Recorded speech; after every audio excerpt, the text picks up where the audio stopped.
All right, y'all. So we're gonna get into it.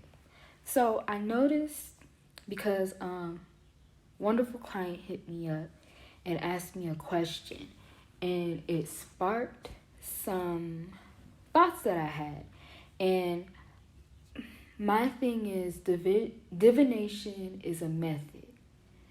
Um, it can be a sort of judgment, but not always faded. And that's just my personal philosophy. Again, a lot of astrologers are different. A lot of people who do divination is different. I do feel like there's certain things you can change. And I think so, more so, I'm talking on lesser terms. So let's get into it. When you book a reading or you get any sort of astrology done, you want to factor in a couple of things. You want to factor in why you're getting the reading, what effect that you want. But that gets a little tricky because a lot of the times when I used to do charts for the past 6 years now, damn. Yeah, 6 years now. A lot of the questions I used to get was, what career should I get, or where should I move? Well, I don't think those are, in the age of information that we live in, for reference, right? I have a theory that I just came up with right now. I feel like a lot of the things that we were able to predict way back then were a lot easier because we had less references. Now we got so much going on. So now it's just a matter of descriptions. When we think about the people who used to do divination and stuff like that, we're thinking about people who had a lot more information that commoners did not have. And these commoners didn't travel much. You get what I'm saying? They stayed in one place. It's kind of easy to divinate for somebody who don't really go nowhere.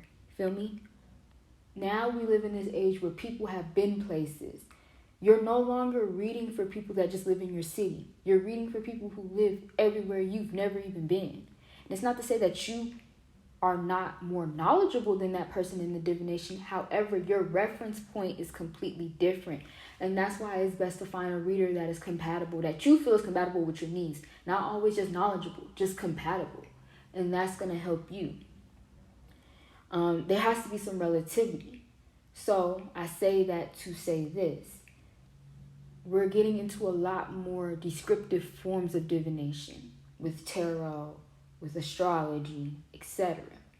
So when you're asking what career should I have, well, what career do you already have? Okay, this is what you do. Let's look at the chart. There's something that you're already attached to based on your chart. You are who you are. You're not your chart. You make the chart, period. Before there was a chart, there was you. Before you knew of a chart, there was you. With that said, and keeping that type of thinking in mind, ask somebody, hey, you tell an astrologer what you're doing, and they'll give you the description. That's how it works. Hey, I do this. Don't come to an astrologer thinking that we know more than you. We just can help you. We may know things that, you may be hard-headed about. Oh, the birds are up here. I'm sorry. There may be some things that we know better on and you just kind of like, and you may not listen, but that's different. You know you best. When it comes to you getting your life together, that's going to be up to you, not us. So when it comes to a career, if you like it, we love it. Boom. You want to do this. All right, let's look at the chart and see what's the best way to handle it. What trends is coming up. If it's coming down to travel. Oh, okay. Where do you want to go? You want to go here? Okay. This along these lines here can be the support guide to whatever you're trying to do.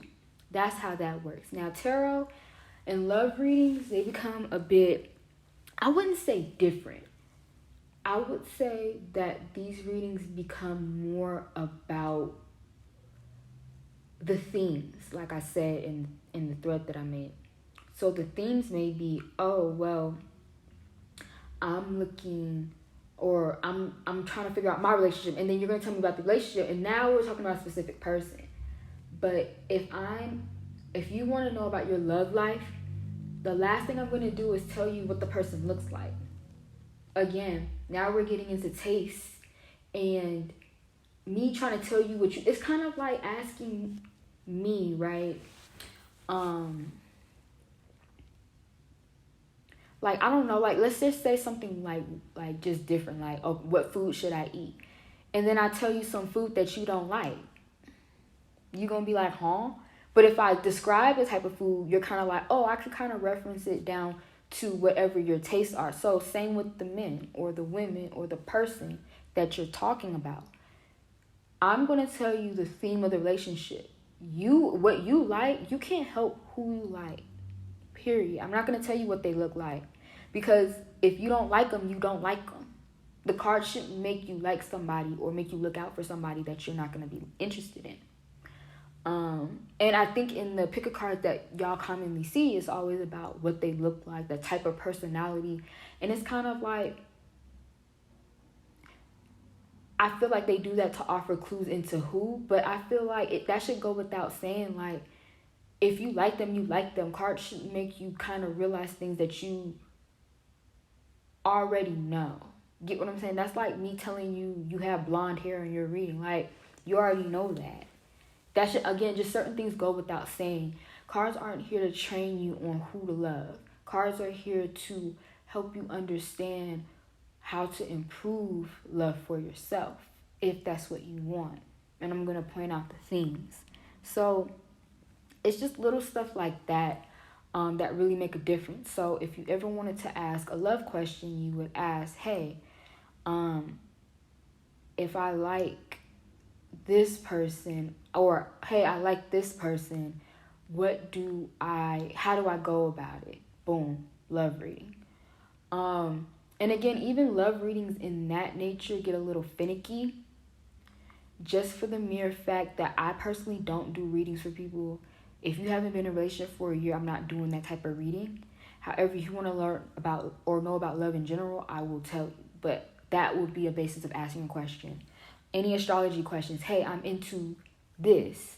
What should I do to gain more of an understanding, or how should I go about this? It's not about what you need to do that's right for your chart. Again, you came before the chart even was a thing. Who cares? If astrology didn't exist, you would still be doing you. So don't ever think that that you have to follow what you think, because now you're limiting yourself to a chart. And at the end of the day, there's so many factors that go into astrology.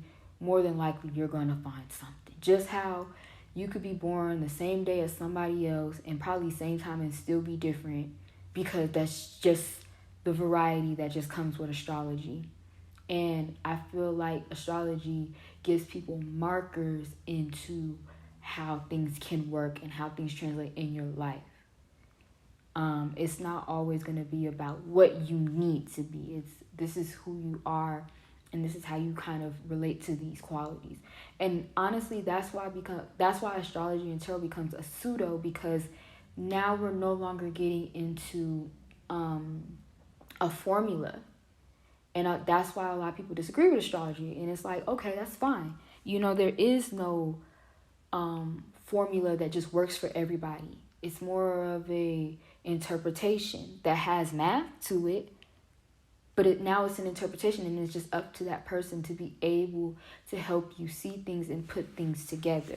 So it's not impossible. It's just not for everybody, and it's not a definite practice that you could just pick up and just learn.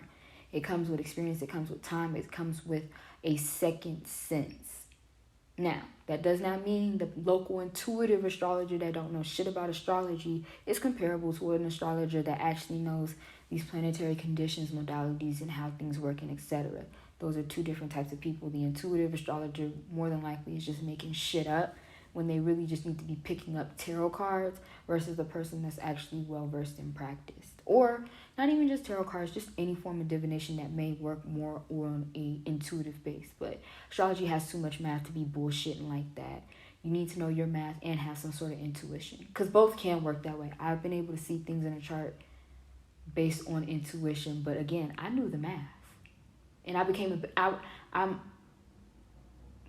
more, and I'm not gonna, like, I don't know, I wanted to say this away, but I'm more approached by other people because I don't chuck out a whole bunch of math.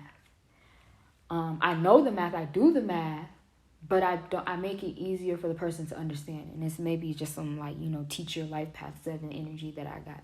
But that's what makes a good astrologer, or makes a good astrologer, is being able to put things like that together.